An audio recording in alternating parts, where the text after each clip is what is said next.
जय हिंद साथियों, good morning. मैं आपका दोस्त अनुष्ट बिलास जैन स्वागत करता हूं आप सबका एसएलएच एकेडमी पर। डेली करंट अफेयर्स की क्लास में आप सबका स्वागत है। देवियों और सज्जनों, मेरा आप सबसे विनम्र अनुरोध है कि आप सब वीडियो को अंत तक बिना स्किप किए हुए पूरा मन लगाकर देखें। और अगर आपको वीडियो पसंद आए तो प्लीज वीडियो को लाइक करें, कमेंट करें, शेयर करें और चैनल को सब्सक्राइब करना बिल्कुल भी ना भूलें। साथ ही बेल आइकॉन प्रेस कर लें जिससे हमारी लेटेस्ट नोटिफिकेशन आपको तुरंत मिलती जाए। और दोस्तों याद रखें कि आप अपना फीडबैक कमेंट बॉक्स में ही दें जिससे हमें आपके फीडबैक का पता चल सके और अगर कोई इंप्रूवमेंट की नीड हो तो हम इंप्रूवमेंट कर सकें उससे। अब आपका ज्यादा समय ना लेते हुए देखते हैं आज का पहला प्रश्न। आज का पहला प्रश्न है, विश्व युवा कौशल दिवस हर किस तिथि को मनाया गया है? आपके ऑप्शन है ए 10 जुलाई, बी 12 जुलाई, सी 14 जुलाई और डी 15 जुलाई। तो दोस्तों याद रखें, हर साल विश्व युवा कौशल दिवस 15 जुलाई को मनाया जाता है। दोस्तों यह दिन युवा लोगों, तकनीकी और व्यावसायिक शिक्षा और प्रशिक्षण टीबीईटी संस्थानों तथा सार्वजनिक और निजी क्षेत्र के हितधारकों के लिए एक अवसर के रूप में माना जाता है। और साथ ही युवाओं को रोजगार, अच्छे काम और उद्यमिता के लिए कौशल से लैस करने के महत्व का जश्न मनाने के लिए मनाया जाता है। तो उद्देश्य ये हो गया इसका, विश्व युवा कौशल दिवस पहली बार 15 जुलाई 2015 को विश्व स्तर पर मनाया गया था। तो दोस्तों इसकी शुरुआत कहां से? 2014 में इसकी घोषणा होती है। 15 जुलाई 2015 को पहली बार मनाया जाता है। विश्व युवा कौशल दिवस 2020 का विषय युवा कौशल पोस्ट महामारी का पुनर्मूल्यांकन है। दोस्तों क्या है? याद रखें, 2020 की थीम युवा कौशल पोस्ट महामारी का पुनर्मूल्यांकन थीम है। देखते हैं आज का अगला प्रश्न। आज का अगला प्रश्न है, हाल ही में रिटेल डायरेक्ट योजना निम्न में से किसके द्वारा शुरू की गई है? आपके ऑप्शन है ए आरबीआई, बी केंद्र सरकार, सी एसबीआई और डी डब्ल्यूएचओ। तो दोस्तों याद रखें, हाल ही में आरबीआई द्वारा रिटेल डायरेक्ट योजना शुरू की गई है। दोस्तों इसके माध्यम से खुदरा निवेशक प्राथमिक और माध्यमिक दोनों से सरकारी प्रतिभूतियों को प्रत्यक्ष खरीद और बेच सकते हैं। दोस्तों क्या जो निवेशक हैं या खुदरा निवेशक हैं वह प्राथमिक और माध्यमिक दोनों सरकारी प्रतिभूतियों को प्रत्यक्ष खरीद और बेच सकते हैं। सरकारी प्रतिभूतियों में खुदरा भागीदारी बढ़ाने और बैंकों और म्यूचुअल फंड जैसे पूल किए गए संसाधनों के प्रबंधकों से परे सरकारी प्रतिभूतियों के स्वामित्व को लोकतांत्रिक बनाने के लिए बॉन्ड खरीद खिड़की खोली गई थी। योजना के प्रारंभ में होने की तिथि की घोषणा बाद में की जाएगी। तो दोस्तों योजना की प्रारंभ कब होगी इसकी तिथि अभी घोषणा नहीं की गई है। नजर डालें आरबीआई की तरफ, तो आरबीआई की स्थापना 1 अप्रैल 1935 को हुई थी। आरबीआई का मुख्यालय मुंबई में स्थित है, महाराष्ट्र में, तथा इसके वर्तमान में गवर्नर शक्तिकांत दास हैं। याद रखें दोस्तों। और इसकी स्थापना कहाँ हुई थी? तो याद रखें, मुख्यालय जरूर मुंबई में है लेकिन जब इसकी स्थापना हुई थी 1 अप्रैल 1935 को, तो इसकी स्थापना कोलकाता में हुई थी। यह पॉइंट बहुत अच्छे से याद रखें कि आरबीआई की स्थापना कोलकाता में हुई थी, भले ही मुख्यालय मुंबई में स्थित है। देखते हैं आज का अगला प्रश्न। आज का अगला प्रश्न है, वार्षिक आसमानी बिजली रिपोर्ट के अनुसार 2020-21 के दौरान आसमानी बिजली गिरने से किस भारतीय राज्य केंद्र शासित प्रदेश में सबसे अधिक मौतें हुई हैं? आपके ऑप्शन है ए पश्चिम बंगाल, बी उत्तर प्रदेश, सी झारखंड और डी बिहार। तो दोस्तों याद रखें, वार्षिक आसमानी बिजली रिपोर्ट के अनुसार 2020-21 के दौरान आसमानी बिजली गिरने से बिहार राज्य में प्रदेश में सबसे अधिक मौतें हुई हैं। दोस्तों भारत की दूसरी वार्षिक आसमानी बिजली रिपोर्ट के अनुसार बिहार में 1 अप्रैल 2020 से 31 मार्च 2021 के बीच बिजली गिरने में से सबसे अधिक मौतें 401 मौतें हुई हैं। दोस्तों कितनी मौतें हुई हैं बिहार में? 401 मौतें हुई हैं बिजली गिरने से, वार्षिक बिजली गिरने से। और यह वार्षिक आसमानी रिपोर्ट कौन सी है? तो दूसरा संस्करण है। इसके पहले 31 मार्च 2000 सॉरी दोस्तों 1 अप्रैल 2019 से 31 मार्च 2020 तक की पहली रिपोर्ट जारी की गई थी और दूसरी है 1 अप्रैल 2020 से 31 मार्च 2021 तक की, जिसमें सर्वाधिक मौतें किस राज्य में हुई हैं? तो बिहार में। याद रखना है। इसके बाद उत्तर प्रदेश और मध्य प्रदेश का स्थान आता है, मतलब दूसरे स्थान पर उत्तर प्रदेश है और तीसरे स्थान पर मध्य प्रदेश है। इस रिपोर्ट के मुताबिक सबसे ज्यादा मौतें अलग अलग ऊंचे पेड़ों के नीचे खड़े लोगों के कारण हुई हैं। तो दोस्तों याद रखें, और इसमें टोटल कितनी? तो पेड़ के नीचे खड़े लोगों की मौत है 71% लोगों की मौत है पेड़ के नीचे खड़े होने से हुई है, जबकि 25% लोगों की मौत है प्रत्यक्ष बिजली गिरने से, मतलब जिसके ऊपर डायरेक्ट बिजली गिरी है। और यह तो आपको पता होगा कि बिजली कैसे बनती है। बादलों में आवेश के बनने से बिजली का सर्जन होता है। नजर डालेंगे दोस्तों बिहार की तरफ, तो जैसे हम देख सकते हैं कि उत्तर प्रदेश, झारखंड और पश्चिम बंगाल से सटा हुआ, मतलब बीच में बिहार एक राज्य भारत का, जिससे झारखंड अलग हो गया था और इसकी अंतरराष्ट्रीय सीमा नेपाल से लगती है। दोस्तों अब नजर डालें बिहार की डिटेल्स की तरफ, तो देखेंगे कि बिहार की राजधानी पटना है, बिहार के राज्यपाल श्री फागू चौहान हैं, बिहार के मुख्यमंत्री नीतीश कुमार, तथा बिहार की स्थापना भारत के राज्य के तौर पर 26 जनवरी 1950 को हुई थी, जबकि 1912 में बिहार के रूप में उड़ीसा प्रांत बिहार के रूप में इसकी ब्रिटिश साम्राज्य के अधीन था जब भारत, तब पहचान हुई थी। नजर डालें अगर पड़ोसी राज्य की तरफ बिहार के, तो बिहार के पड़ोसी राज्य झारखंड, उत्तर प्रदेश, पश्चिम बंगाल हैं, तथा बिहार के लोक नृत्य देखें तो बैगा, जदौर, जाया, जीका, सोहराई, पावरिया, शामा, सामा चकेब, डोग्गा आदि बिहार के प्रमुख लोक नृत्य हैं। दोस्तों बिहार में बहने वाली नदियां देखें तो कोसी, गंगा, सरयू, गंडक, कमला, पनर, शौरा, पुनपुन यहाँ की प्रमुख नदियां हैं, जिनमें से दोस्तों यहाँ से एक फैक्ट याद रखें कि कोसी नदी को बिहार का शोक कहा जाता है। साथ ही जो बिहार की राजधानी पटना है वह गंगा नदी के तट पर बसा हुआ शहर है। अगर बिहार में स्थित राष्ट्रीय उद्यान और वन्यजीव अभ्यारण्य देखें तो वाल्मीकि राष्ट्रीय उद्यान, राजगीर अभ्यारण्य, भीममान अभ्यारण्य, गौतम बुद्ध अभ्यारण्य, उदयपुर अभ्यारण्य, कैमूर अभ्यारण्य और कांवर झील पक्षी अभ्यारण्य। दोस्तों यहाँ से दो बहुत अच्छे से याद रख लें आप, वाल्मीकि राष्ट्रीय उद्यान कई बार पूछा गया है और गौतम बुद्ध अभ्यारण्य भी पूछा गया है, तो दोनों को याद रख लें, बाकी अन्य को भी याद रखें क्योंकि पूछा कहीं से भी जा सकता है। आगे अन्य तथ्य देखेंगे बिहार के, तो 2011 की जनगणना के अनुसार भारत में बिहार सबसे कम साक्षर 63.82% राज्य है। तो दोस्तों भारत का सबसे कम साक्षर राज्य कौन सा है? बिहार है, 2011 की जनगणना के अनुसार। अब 2021 के जब डाटा आ जाएंगे तब का तब से देखेंगे। भारत का पहला dolphin centre, national dolphin research centre Patna में स्थापित किया जा रहा है। तो दोस्तों भारत का पहला डॉल्फिन सेंटर कौन सा है? National dolphin research centre. और यह कहाँ स्थापित किया जा रहा है? तो बिहार की राजधानी पटना में।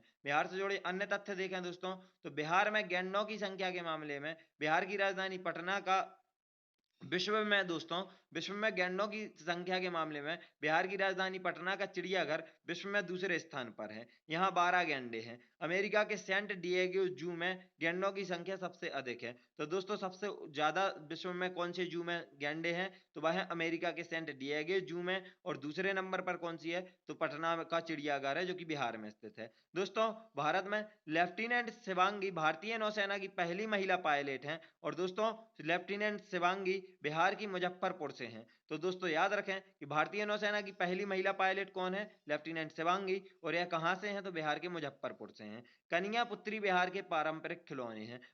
बिहार के पारंपरिक खिलौने तो ऐसे नहीं पूछा जाएगा, लेकिन हाँ ये जरूर पूछा जा सकता है कि कन्या पुत्री किस राज्य के पारंपरिक खिलौने हैं? तो याद रखना बिहार के। बिहार इथेनॉल नीति रखने वाला पहला राज्य बिहार है। तो भारत में इथेनॉल नीति रखने वाला पहला राज्य कौन सा है? बिहार है। 2014 में बिहार सरकार द्वारा पटना में दुनिया की सबसे लंबी मुफ्त वाईफाई रेंज लॉन्च की गई थी। यह लगभग 20 किलोमीटर तक फैला हुआ है। तो दोस्तों अब विश्व की अभी भी यह भी दुनिया की सबसे लंबी वाईफाई रेंज ही है। और कहाँ लॉन्च की गई थी? तो पटना में की गई थी। और कब की गई थी? तो 2014 में की गई थी। दुनिया का सबसे पुराना विश्वविद्यालय नालंदा विश्वविद्यालय और तक्षशिला विश्वविद्यालय भी बिहार में ही है। तो वर्तमान में अगर आपसे पूछ लिया जाए कि इतिहास से नालंदा विश्वविद्यालय और तक्षशिला विश्वविद्यालय किस राज्य के हिस्से में पाए जाते हैं अभी? तो यह बिहार में पाए जाते हैं। दोस्तों याद रखें एशिया का सबसे बड़ा पशु मेला सोनपुर मेला बिहार के सोनपुर में हर साल कार्तिक पूर्णिमा को लगता है। दोस्तों याद रखें यह सोनपुर मेला एशिया का सबसे बड़ा पशु मेला है। अगर आपसे इनडायरेक्टली पूछा जाता है कि एशिया का सबसे बड़ा पशु मेला कौन सा है,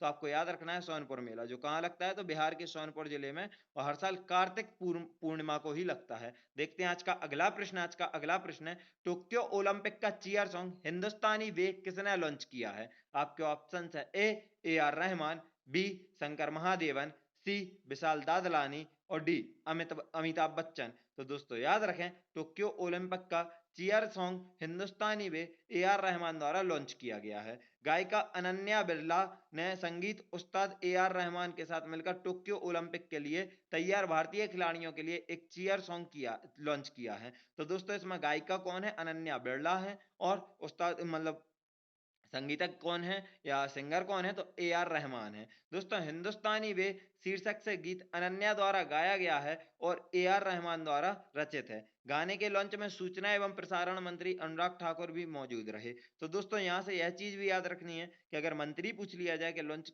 किसने किया या लॉन्च के समय कौन मौजूद था, तो सूचना एवं प्रसारण मंत्री अनुराग ठाकुर। और यहाँ से यह भी याद रखें आप कि वर्तमान में सूचना एवं प्रसारण मंत्री कौन है, तो वह अनुराग ठाकुर है, याद रखना है। देखते हैं आज का अगला प्रश्न। आज का अगला प्रश्न है, हाल ही में किस देश ने इजराइल के तेल अवीव में पहला दूतावास खोल दिया है? आपके ऑप्शन है ए भारत, बी जापान, सी यूएई और डी चीन। तो दोस्तों याद रखें, हाल ही में यूएई ने इजराइल के तेल अवीव में पहला दूतावास खोल दिया है।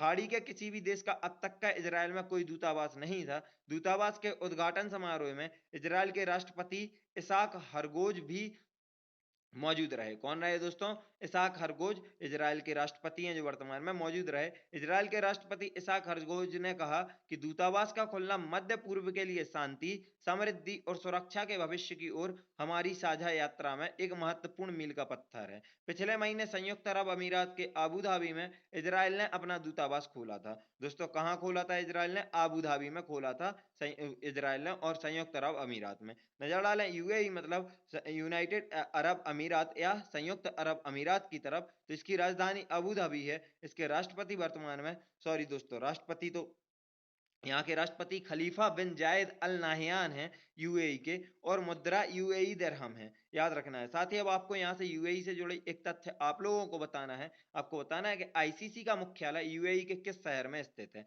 और इसका जवाब आप लोग कमेंट बॉक्स में दें, प्लीज लाइव चैट में ना दें। देखते हैं आज का अगला प्रश्न। आज का अगला प्रश्न है, प्रधानमंत्री नरेंद्र मोदी की अध्यक्षता में केंद्रीय मंत्रिमंडल ने कोकिंग कोल में सहयोग पर भारत और किस देश के बीच समझौता ज्ञापन को मंजूरी दी है? आपके ऑप्शन है ए रूस, बी चीन, सी जापान और डी नेपाल। तो दोस्तों याद रखें, प्रधानमंत्री नरेंद्र मोदी की अध्यक्षता में केंद्रीय मंत्रिमंडल ने कोकिंग कोल में सहयोग पर भारत और रूस के बीच समझौता ज्ञापन को मंजूरी दी है। कोकिंग कोल का उपयोग स्टील बनाने के लिए किया जाता है। इस्पात संयंत्र और ऊर्जा मंत्रालय के बीच समझौता ज्ञापन पर हस्ताक्षर किए गए हैं। दोस्तों याद रखें, कोकिंग कोल का सबसे बड़ा उत्पादक राज्य अगर आपसे पूछा जाता है भारत में, तो झारखंड राज्य का नाम याद रखें। कुछ दिन पहले आपको करंट अफेयर्स में भी बताया भी था, और फिर से याद रखें कि कोकिंग कोल का सबसे बड़ा उत्पादक राज्य कौन सा है? झारखंड है। इस्पात क्षेत्र में भारत और रूस के बीच सहयोग को मजबूत करने के उद्देश्य से समझौता ज्ञापन पर हस्ताक्षर किए गए हैं। समझौता ज्ञापन पूरे इस्पात क्षेत्र को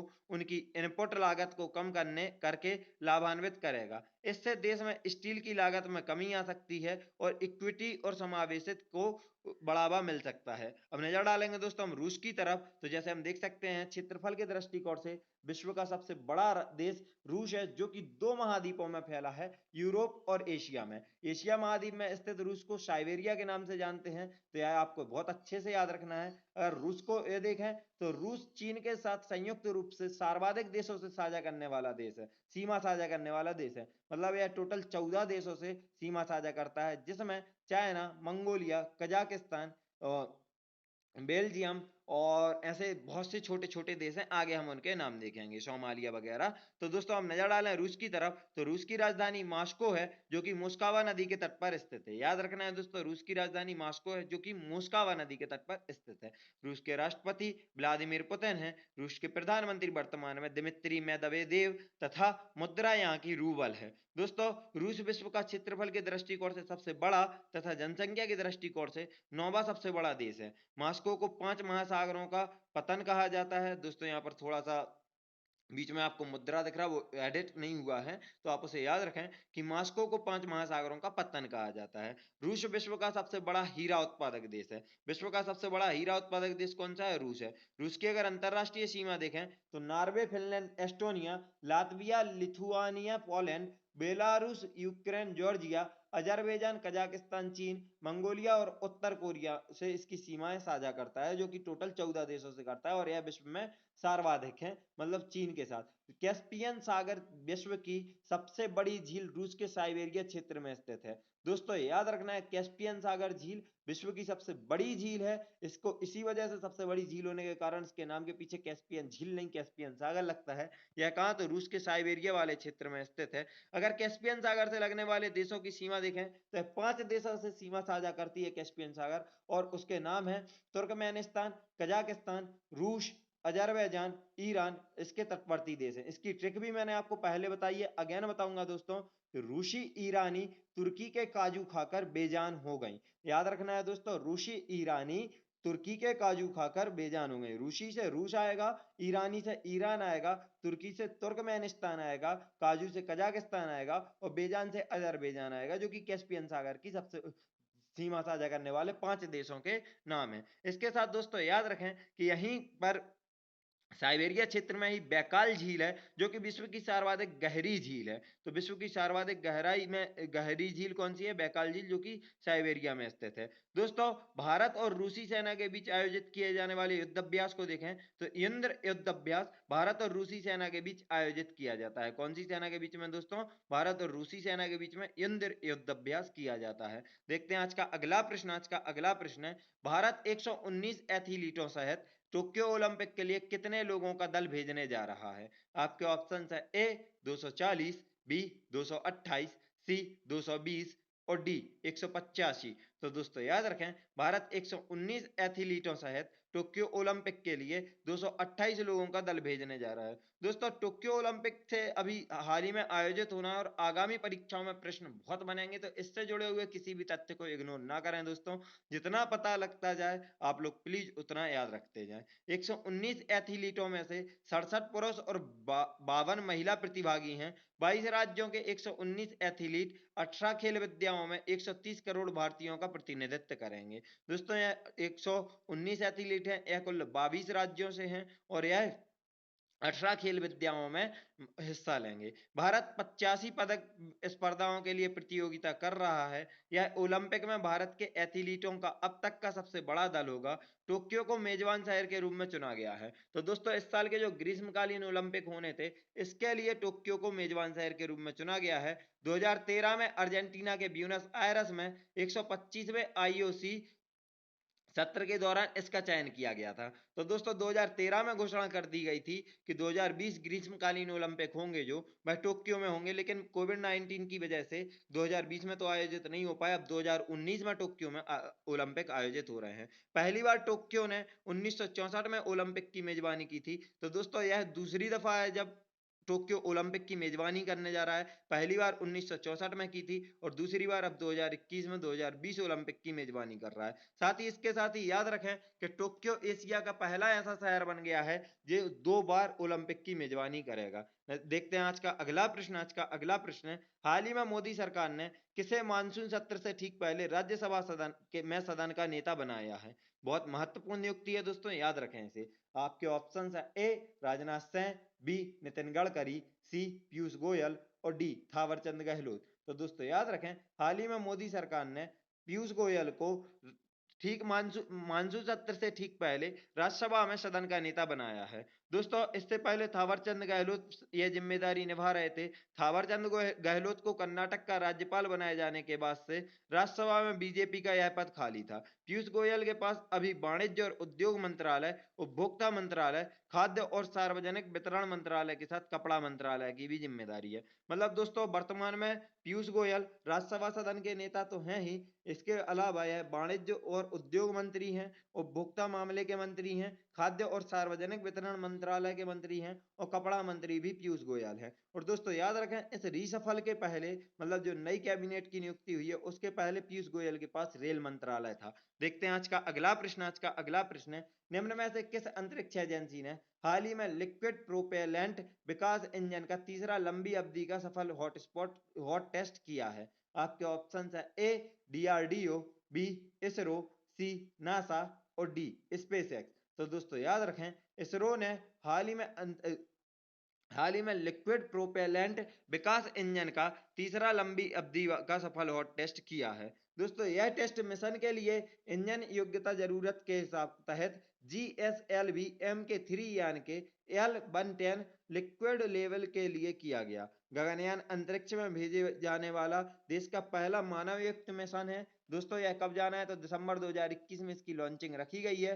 propulsion complex IPRC Mahendragiri Tamil Nadu के परीक्षण केंद्र में इंजन को 240 सेकंड के लिए प्रक्षेपित किया गया। दोस्तों कहां से प्रक्षेपित किया गया है, किस केंद्र पर? तो प्रोपल्सन कॉम्प्लेक्स में जो कि महेंद्रगिरी तमिलनाडु में स्थित है। नजर डालें दोस्तों इसरो की तरफ, तो इसरो का मुख्यालय बेंगलुरु कर्नाटक में स्थित है। इसकी स्थापना अगर देखें तो 15 अगस्त 1969 को इसरो की स्थापना हुई थी। इसके वर्तमान में निदेशक देखें तो डॉक्टर के शिवान इसरो के निदेशक हैं वर्तमान में। और अगर प्राथमिक अंतरिक्ष बंदरगाह देखें इसरो का, तो सतीश धवन अंतरिक्ष केंद्र श्रीहरिकोटा आंध्र प्रदेश इसका प्राथमिक अंतरिक्ष बंदरगाह है। दोस्तों इसका नाम बहुत अच्छे से याद रखें, क्या है?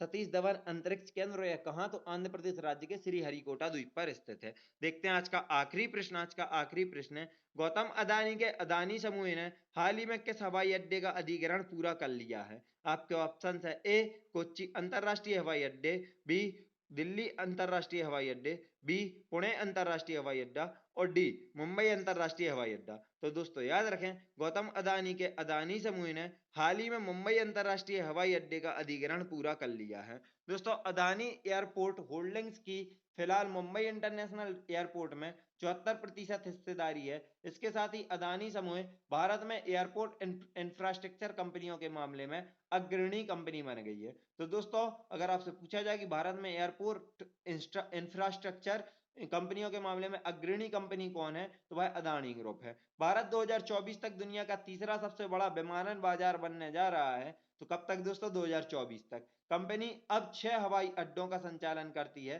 अहमदाबाद, लखनऊ और मंगलुरु में 3 हवाई अड्डों का संचालन अदानी समूह पहले ही कर रहा है, जबकि गुवाहाटी, तिरुवनंतपुरम और जयपुर में 3 हवाई अड्डों का अधिग्रहण पूरा किया जाना है। दोस्तों याद रखें कि मुंबई अंतरराष्ट्रीय हवाई अड्डे का अधिग्रहण करने के बाद यह भारत की अग्रणी कंपनी बन गई है। यह सबसे बड़ा एयरपोर्ट इंफ्रास्ट्रक्चर कंपनियों के मामले में सबसे टॉप पर है। दोस्तों हमारी वीडियो यहीं समाप्त होती है। वीडियो को अंत तक देखने के लिए आप सभी का धन्यवाद। अगर आप हम सबसे social media like Facebook, Instagram, Telegram पर जुड़ना चाहते हैं तो आप डिस्क्रिप्शन बॉक्स से लिंक के द्वारा हमें फॉलो कर सकते हैं। अगर आप सबको वीडियो पसंद आई है तो प्लीज वीडियो को लाइक करें, कमेंट करें, शेयर करें और चैनल को सब्सक्राइब करना बिल्कुल भी ना भूलें। साथ ही बेल आइकॉन प्रेस कर ले जिससे हमारी लेटेस्ट नोटिफिकेशन आपको तुरंत मिलती जाए। दोस्तों याद रखें, अगर आपको इस क्लास की पीडीएफ चाहिए तो आप हमारे टेलीग्राम चैनल SLS अकेडमी को ज्वाइन करके इस क्लास की पीडीएफ ले सकते हैं। वीडियो को अंत तक देखने के लिए एक बार फिर से धन्यवाद। जय हिंद, जय भारत, आपका दिन मंगलमय हो।